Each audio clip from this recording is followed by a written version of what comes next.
Leamos la palabra del Señor Jesús en el Evangelio según Mateo, el capítulo número 10. Vamos a leer unos versículos de la palabra de Dios, el versículo 5, el versículo 6, el versículo 7 y el versículo número 8. Amén. Vamos a leer estos versículos de la palabra de Dios y vamos a reflexionar en ellos. Amén. En lo que la palabra de Dios hoy nos quiere decir. Amén. Evangelio según Mateo, capítulo número 10, versículo 5. ¿Ya ubicó en su Biblia? Amén. Si de pronto no lo tienes, aquí en la pantalla puedes leer la palabra de Dios. Leamos todos a una sola voz, despacio, de forma detenida, y que podamos leer bien y entender lo que el Señor Jesús nos quiere decir. Amén. San Mateo 10, versículo 5, dice la palabra de Dios: a estos 12 envió Jesús y les dio instrucciones diciendo: por camino de gentiles no vayáis, y en ciudad de samaritanos ¿qué?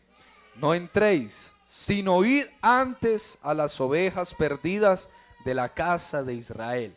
Y yendo, predicad diciendo: el reino de los cielos se ha acercado.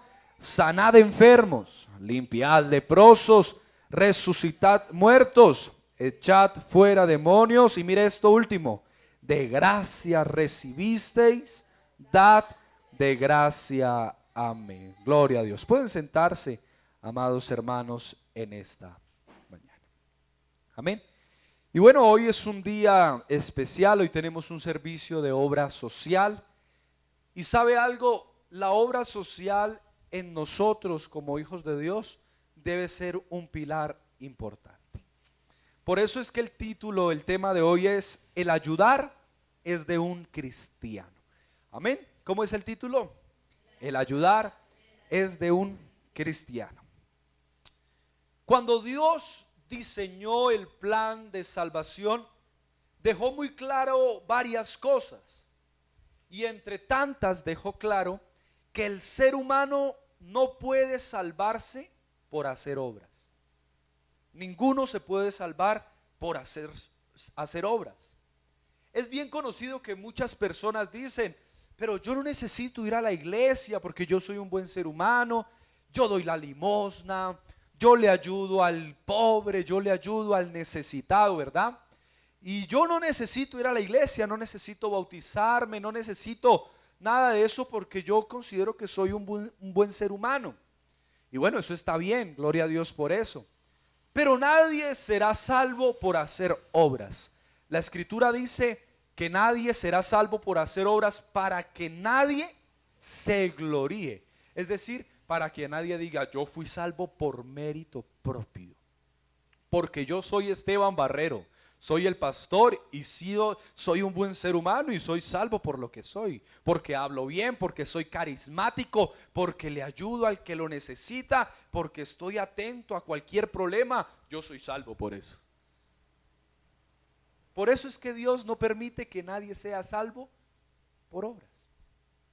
El único camino para que usted y yo podamos ser salvos es por medio de la sangre de Cristo Jesús en el Calvario y su plan redentor para nosotros. Amén. ¿Sí está de acuerdo conmigo en eso? Solo podemos ser salvos por Él. Dijo Pedro: y en ningún otro hay salvación, porque no hay otro nombre bajo el cielo dado a los hombres ¿en qué? En el cual podamos ser salvos. Solo en el Señor y en su gracia podemos ser salvos. Sin embargo, nosotros somos hijos de Dios, y Dios quiere que nosotros como sus hijos reflejemos el amor que Él tiene con nosotros y que Él ha depositado en nosotros. La Escritura dice que el fruto del Espíritu es ¿qué? Amor, gozo, paz, paciencia. Mire esta palabra: benignidad, bondad, fe, mansedumbre y templanza. Contra tales cosas ¿qué? No hay ley. El fruto del Espíritu, mire que es único, que tiene muchos aspectos inmersos en él, pero el resultado de que usted y yo tengamos una vida en el Espíritu y llenos del Espíritu es que usted y yo sintamos amor, que usted y yo seamos benignos. ¿Qué será ser benigno? Buenos, que de nosotros fluyan cosas buenas. Cuando a una persona de pronto le sale un tumorcito y le hacen la biopsia, ¿qué quieren determinar?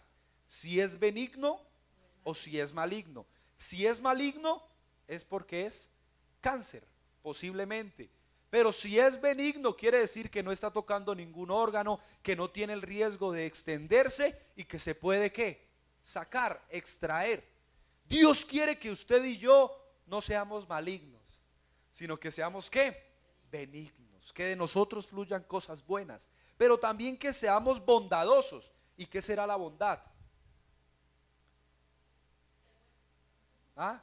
Practicar pues lo bueno que somos, que miremos al que de pronto está sufriendo un problema, una necesidad, y que los miremos con ojos de amor y que podamos hacer algo con ellos. Alabanzas al nombre de Jesús. Cuando nosotros vemos al apóstol Pablo, él dice en la primera carta a los Corintios, el capítulo 11, el versículo 1, sed imitadores de mí como yo soy de Cristo. Es decir, que su referente y mi referente no es Pablo. Nuestro referente, ¿quién es? Cristo. Nuestro modelo a seguir es Cristo. Y cuando nosotros miramos a Dios en su esplendor y en su carácter, encontramos que en Él hay un deseo de ayudar al que está necesitado. En toda la historia nuestro gran Dios ha manifestado ese deseo de ser social, de hacer obra social al que lo necesita. Y si usted mira, la primera obra social que nosotros vemos reflejada en la Biblia está en Génesis. Génesis capítulo número 3. ¿Qué pasó en ese capítulo de la Biblia? Pues Adán y Eva ¿qué? Pecaron, desobedecieron a Dios. Pero hay algo interesante, mire, la Biblia dice que cuando Adán y Eva comieron del fruto prohibido, dice la escritura que ellos se vieron y vieron que estaban desnudos. ¿Será que tenían una necesidad? Estaban desnudos, ¿sí o no? ¿Cuál necesidad tendrían? Pues tenían que vestirse. ¿Qué pasó? Ah, no, entonces usted sale desnudo a la calle. A ver, el primero que venga desnudo acá pues. No, tenía la necesidad de ¿qué? De vestirse, de vestirse. Y la escritura dice que cuando ellos vieron su desnudez, tuvieron vergüenza. Y esa vergüenza los llevó a buscar un vestido. Y la Biblia dice en el versículo 7, entonces fueron abiertos los ojos de ambos y conocieron que estaban desnudos. Entonces cosieron hojas de ¿qué? De higuera y se hicieron delantales. Ellos dijeron, tengo que cubrir mi desnudez de alguna forma, de alguna manera. Y lo más fácil o práctico para ellos en el momento fue coger unas hojitas de higuera y hacerse su ropa. A pesar de que tal vez satisfacieron su necesidad en un punto, no era lo que Dios quería o no era la plenitud, porque si hacía frío, pues ellos sentirían frío. Si venía un ventarrón, de pronto podría quitarle sus vestiduras, o el material no era el adecuado para un vestido. Por eso es que la escritura dice en el versículo 21 de Génesis 3, dice así, y Jehová Dios hizo al hombre y a su mujer ¿qué? Túnicas de pieles y los vistió. ¿Será que eso es obra social? ¿Será que eso es obra social? Seguramente si usted y yo estamos en la calle y viene alguien y está desnudo, ¿qué es lo más natural que usted y yo hagamos? Traiga rápido, así sea una cortina, una sábana, lo que usted tenga a la mano, con el propósito de ¿qué? De taparlo, porque una persona desnuda está exponiendo pues su cuerpo y puede estar sometida a vergüenzas. Entonces lo más lógico es que uno busque cubrirlo. Dios, al ver al hombre que estaba pasando por esa necesidad y sentía vergüenza, Dios les hizo una ropa, mire, nada más y nada menos que de piel. Oiga, el Señor, es que el Señor es fino. El Señor no da cualquier cosita. Y el Señor cogió túnicas de pieles y los vistió. ¿Usted sí sabía que la ropa de pieles es la más costosa?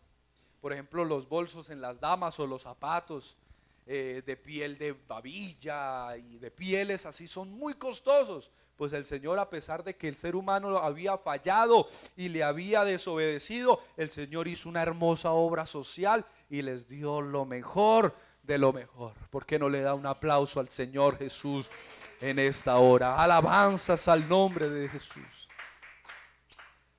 Ahora bien, más adelante en la historia, cuando el pueblo de Israel, el Señor los liberta de la esclavitud en Egipto, ellos se encuentran en el desierto. Y en el desierto tienen muchísimas necesidades, pero creo que la más relevante de todas es que tenían hambre. La Biblia dice que estaban por el desierto y duraron aproximadamente 40 años en el desierto. Y yo le pregunto, ¿será que en el desierto hay árboles de donde tomar frutos? ¿O será que en el desierto hay diversidad de alimento para que usted y yo podamos cazar y podamos preparar algo suculento? ¿Será que sí? En el desierto hay escasez.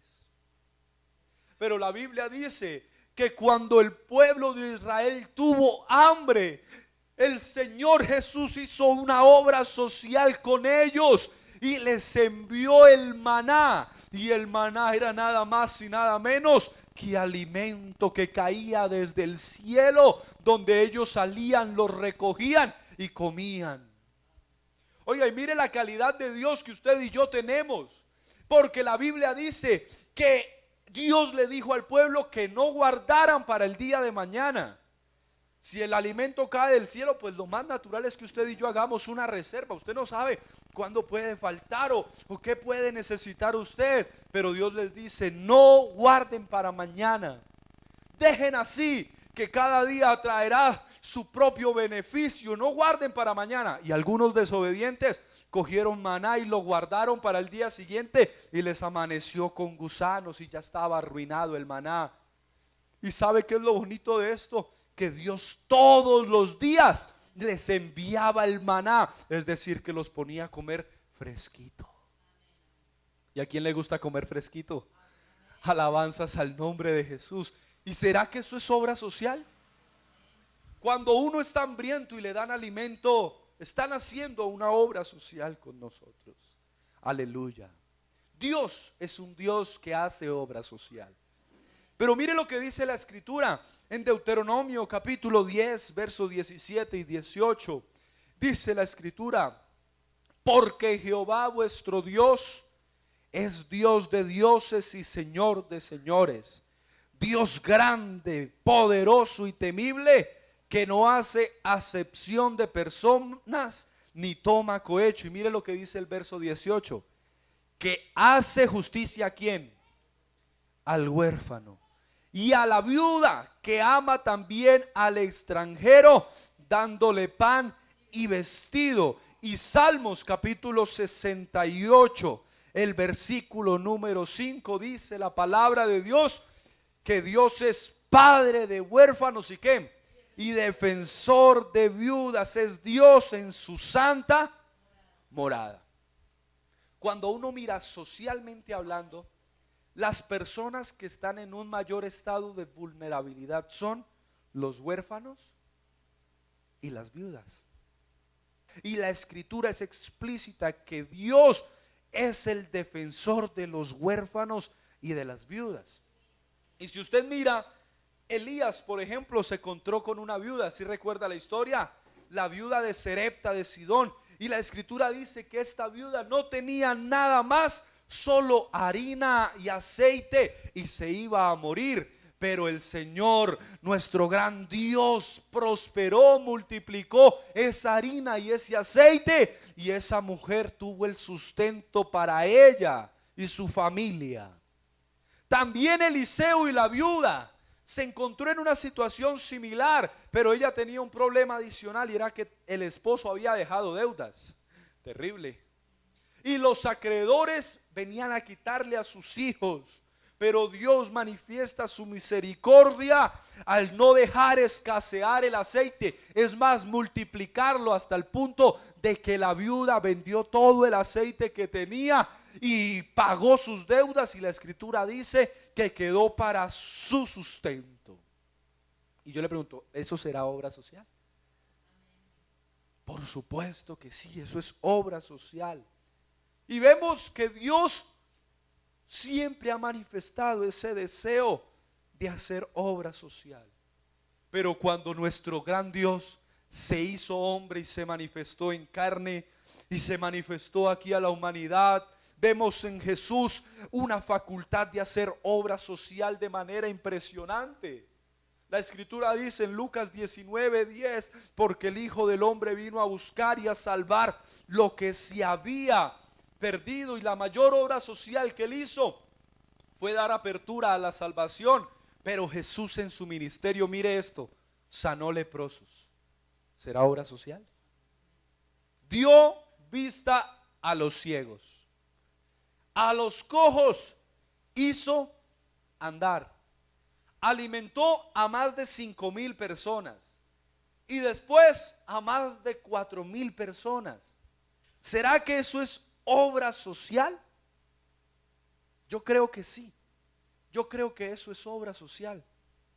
Y Jesús en todo su ministerio llegó a las personas, al ser humano, haciendo obra social y ayudando al que estaba necesitado.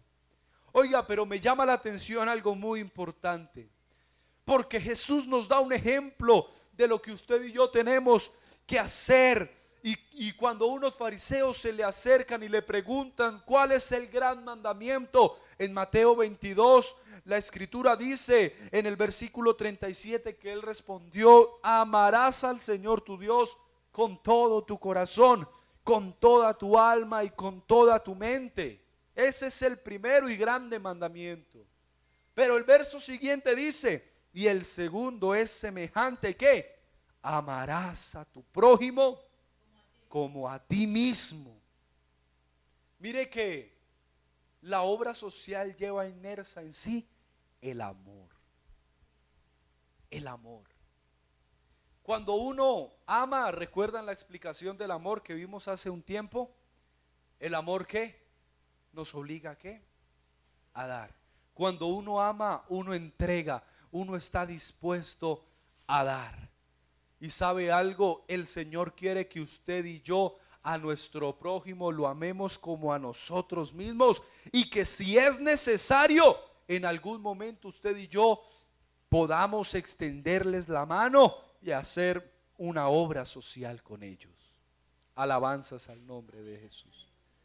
Si usted mira la iglesia primitiva, la que vemos en Hechos, encontramos unas palabras bien especiales que hablan acerca de la obra social. Por ejemplo, encontramos expresiones como: ellos tenían las cosas en común, el bien común, buenas obras, ayuda mutua. Y mire lo que dice Hechos 4, verso 32. Y la multitud de los que habían creído era de un corazón y un alma. Mire esto: y ninguno decía ser suyo propio nada de lo que poseía, sino que tenían, mire esto tan bonito, todas las cosas en común. Verso 34. Así que no había entre ellos ningún necesitado, porque todos los que poseían heredades o casas las vendían y traían el precio de lo vendido. La iglesia primitiva se preocupaba porque ninguna persona de su comunidad, de la fraternidad, de la iglesia, del cuerpo de Cristo, estuviera necesitada. Ellos llegaron hasta un punto un poco extremo que después les trajo unos problemas, porque ellos vendían sus propiedades y las daban a los apóstoles. Imagínense que la hermana Carmen, el hermano Hernando y bueno, el hermano Belarmín, un ejemplo, vendieran sus propiedades y las trajeran aquí para ayudar a los necesitados. ¿Cómo la ven? La traen ellos hoy y después los que faltamos y vendemos todo lo que tenemos, pues llegará el momento en que se acabarán los recursos. Y eso fue lo que le sucedió a la iglesia primitiva. Por eso no fue una buena práctica que ellos llevaron a cabo. Y hoy en día, quiero hacer claridad en eso, no es necesario hacer eso. Si en algún momento algún falso pastor le dice, venda todo lo que tiene y tráigalo aquí, que Dios lo bendice, pilas con eso, que eso no es de Dios, eso no es de Dios. La escritura dice, de lo recibido de tu mano, de eso te damos. Pero lo bonito aquí, lo que quiero que usted y yo nos llevemos a nuestra casa, a nuestro hogar, es que la iglesia primitiva tenía un sentir especial. La iglesia primitiva tenía algo en su corazón y era el dar. Tenían en su corazón la bondad. Tenían en su estructura el sentir de ayudar al que estaba necesitado. Ellos creían que eran una familia y que no importaba que yo tuviera que quitar o perder algo que fuera de mi posesión y dárselo a mi hermano si él estaba necesitado. Y yo quiero que usted y yo como que volvamos a tener eso en nuestra mente. Porque usted y yo somos una familia, ¿no? Usted y yo somos uno. A usted y a mí nos une un mismo Padre. La Biblia dice un Señor, una fe, un bautismo y son más cosas las que a usted y a mí nos unen que las que de pronto nos desunen. Y tener en nuestro corazón el sentir del dar es importante, amados hermanos. La escritura dice que Dios ama al dador alegre. Y también la Biblia dice que el que da al necesitado, a Dios presta. ¿Y usted se imagina que será que Dios nos pague algo? Oh. ¿Usted se imagina a qué interés pagará el Señor? Yo creo que tener a Dios en nuestra vida y saber que Él recompensará lo que usted y yo damos con amor, con cariño, con entrega, es lo más bonito, la mayor recompensa que podemos obtener. Mire este último caso. El apóstol Pablo habla a la iglesia en Filipos, en Filipenses capítulo número 2, el versículo número 2. Y mire, la iglesia en Filipos era una iglesia sana, era una buena iglesia, era una iglesia modelo, una iglesia a quien el apóstol Pablo pone como ejemplo. Y sabe algo, Pablo estaba gozoso de lo que era esa iglesia y de cómo actuaban ellos, pero ese gozo, esa alegría estaba incompleto. Y Pablo les dice en el versículo número 2 de Filipenses 2, completad mi gozo. ¿Qué dice? Sintiendo lo mismo, teniendo el mismo amor, unánimes. ¿Qué? Sintiendo una misma cosa.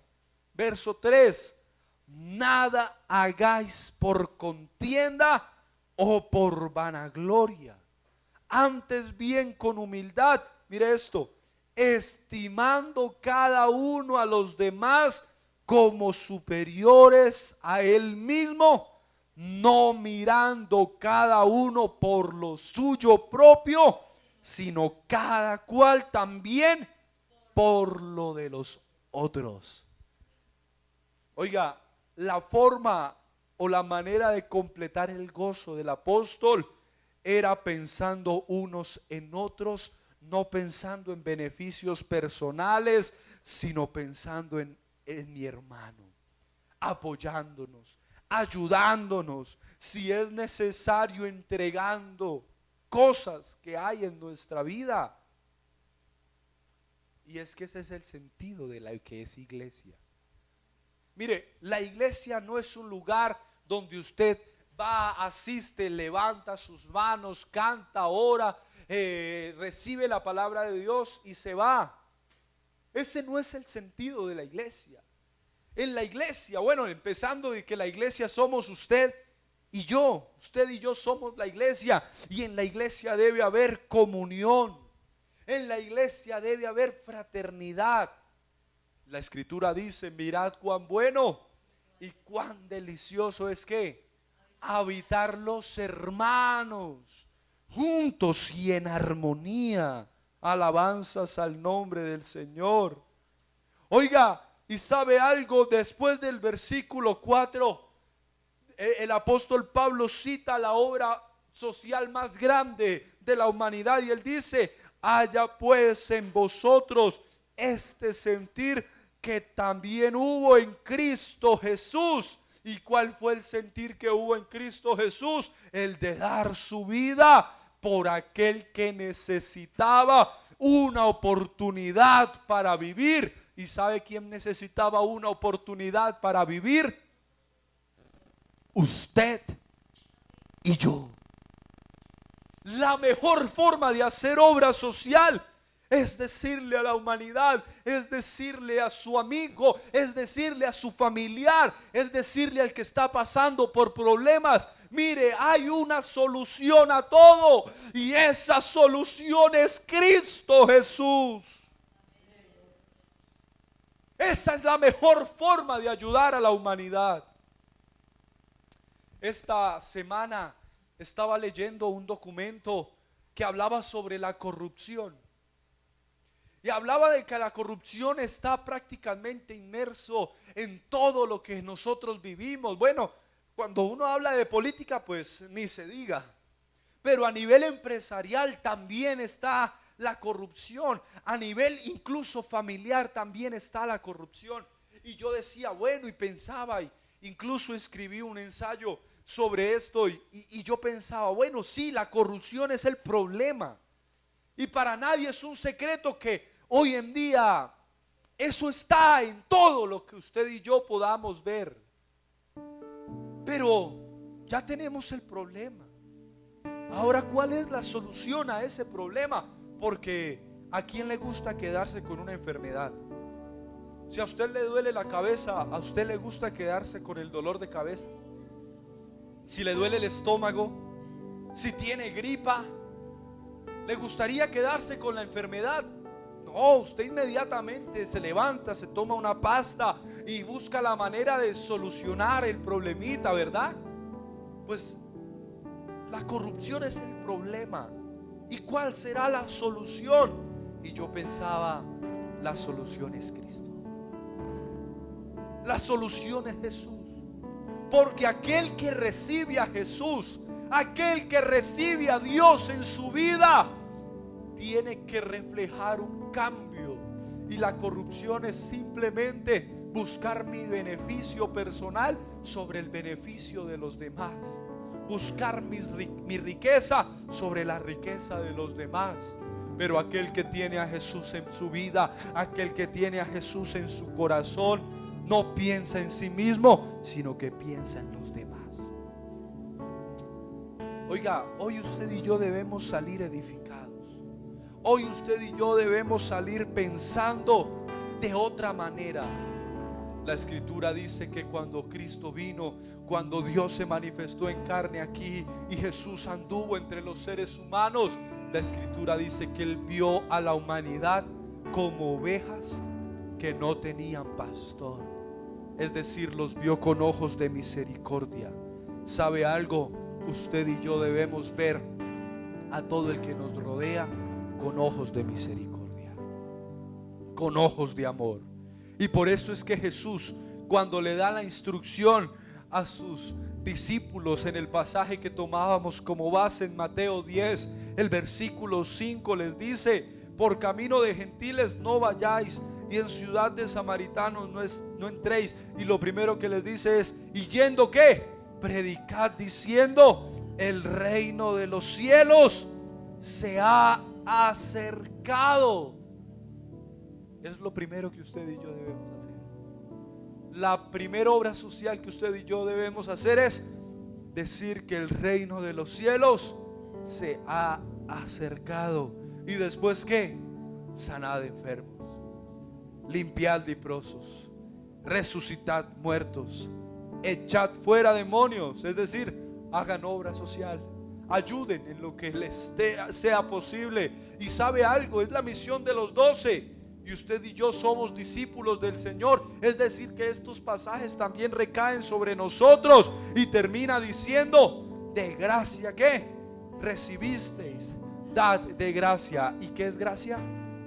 Un regalo no merecido, un regalo inmerecido. Y yo quiero decirle algo de frente en el nombre de Jesús: usted no merece nada de lo que tiene.